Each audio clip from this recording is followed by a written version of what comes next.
사람들이 파이에 대해 보이는 첫 반응은 대부분 감정에서 출발한다. 이상하다. 말이 안 된다. 폰으로 코인을 캔다니 사기 아니냐는 인상이 논리적 검토보다 먼저 나온다. 이는 기술의 문제라기보다 경험의 문제다. 기존 금융 시스템 안에서만 살아온 사람에게 전혀 다른 형태의 인프라는 본능적으로 거부감을 불러일으킨다. 그러나 새로운 인프라는 언제나 기존 상식의 바깥에서 등장해왔다. 과거의 기준으로 현재를 판단하면 미래는 늘 가짜처럼 보이기 마련이다. 대부분의 비판은 가격, 출시 속도, 가시적인 성과에 집중된다.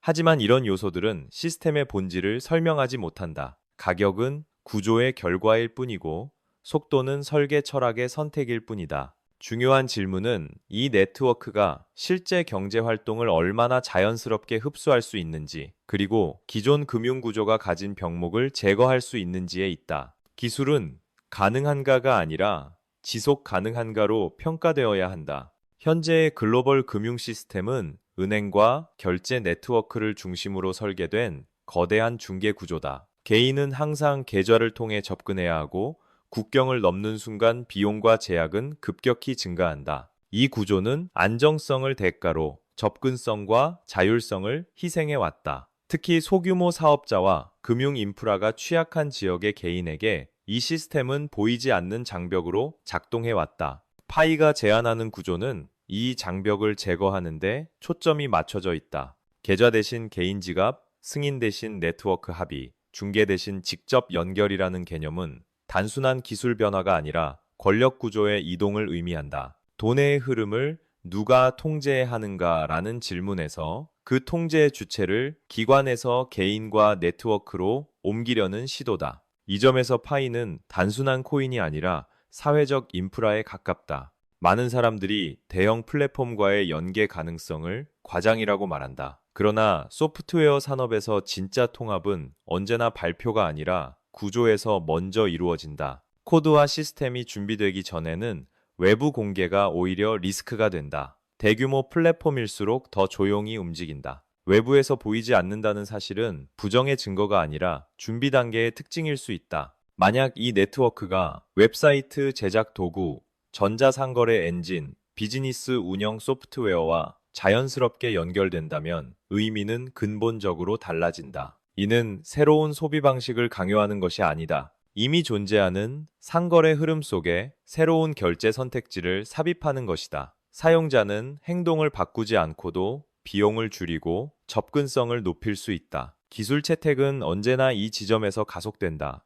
여기서 핵심적인 개념은 가치의 밀도와 유동성이다. 글로벌 상거래를 처리하려면 네트워크 전체가 충분한 경제적 무게를 가져야 한다. 단위당 가치가 낮으면 거래는 비효율적으로 변한다. 일상적인 구매를 위해 과도한 수량을 이동시켜야 한다면 시스템은 실사용 단계에서 무너진다. 따라서 높은 합의 가치는 선택이 아니라 필수 조건이다. 이 논리는 믿음이나 희망의 문제가 아니다. 순수한 수학과 시스템 설계의 문제다. 대규모 거래량을 처리하려면 가치가 응축되어 있어야 하며 동시에 세분화가 가능해야 한다. 이 두 조건이 동시에 충족되지 않으면 글로벌 결제 수단으로 기능할 수 없다. 많은 사람들이 이 구조적 요구를 간과한 채 숫자만 바라본다. 사람들이 또 하나 의심하는 지점은 왜 이렇게 조용한가다. 그러나 인프라 구축은 본질적으로 조용하다. 소음이 크다는 것은 아직 구조보다 기대가 앞서 있다는 의미다. 진짜 위험한 것은 화려한 약속과 비어있는 기반이다.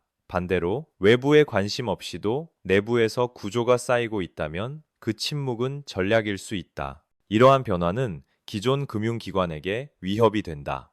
은행과 결제 네트워크는 중개를 통해 수익을 창출해왔다. 개인 간 직접 거래가 보편화될수록 이 수익 구조는 압박을 받는다. 따라서 회의적 담론과 부정적 프레임이 반복적으로 등장하는 것은 이상한 일이 아니다. 이해관계가 걸린 구조는 언제나 자신을 방어한다. 역사를 돌아보면 인터넷 역시 같은 과정을 거쳤다. 초기에는 소수만 사용했고 실효성이 없다는 평가를 받았다. 그러나 인프라가 완성되자 논쟁은 의미를 잃었다. 남은 것은 사용성과 확장성뿐이었다. 중요한 것은 대중이 언제 믿었느냐가 아니라 누가 구조의 방향을 먼저 이해했느냐다. 파이가 지향하는 것은 단기적 투기 구조가 아니다. 생산, 판매, 결제, 관리가 하나의 흐름 안에서 순환하는 생태계다. 이렇게 되면 외부 화폐로의 환전 필요성이 줄어들고 네트워크 내부에서 경제가 자립한다. 이는 단순한 결제 수단을 넘어 하나의 독립적인 경제권을 형성하는 단계다. 사람들이 실제로 사용할 것인가에 대한 질문은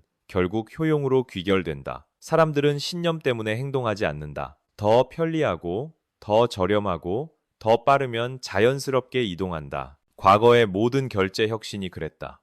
기술이 보이지 않게 녹아들 때 채택은 폭발적으로 일어난다. 현재 벌어지고 있는 논쟁은 그래서 본질이 아니다. 소음과 의심은 항상 초기 단계에 집중된다. 하지만 인프라는 여론이 아니라 작동으로 증명된다. 시간이 지나면 남는 것은 말이 아니라 구조다. 결국 선택의 문제다. 기존 시스템의 한계를 알면서도 익숙함에 머무를 것인가? 아니면 새로운 구조가 형성되는 과정을 이해하고 지켜볼 것인가? 변화는 언제나 불편하게 시작된다. 그러나 인프라가 완성되는 순간 질문은 더 이상 가능한가가 아니라 왜 더 일찍 보지 못했는가로 바뀌게 된다.